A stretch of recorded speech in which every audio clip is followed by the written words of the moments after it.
அனைவருக்கும் வணக்கம். நான் முனைவர் கௌரி. இன்று ஆடி மாதம் சக்தி பீடம் சிறப்பு தொகுப்பில் நாம் காண இருப்பது மயிலையின் கற்பகாம்பாள்.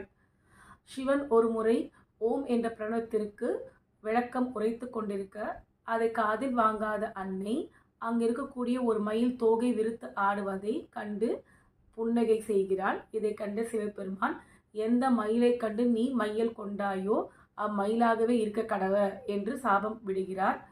ஆகவே இவர் மயில் உருவில் வந்து புன்னை மரத்தின் கீழ் சிவலிங்கத்தை வைத்து பூஜை செய்கிறார். அப்பொழுது சாப விமோச்சனமும் பெறுகிறார்.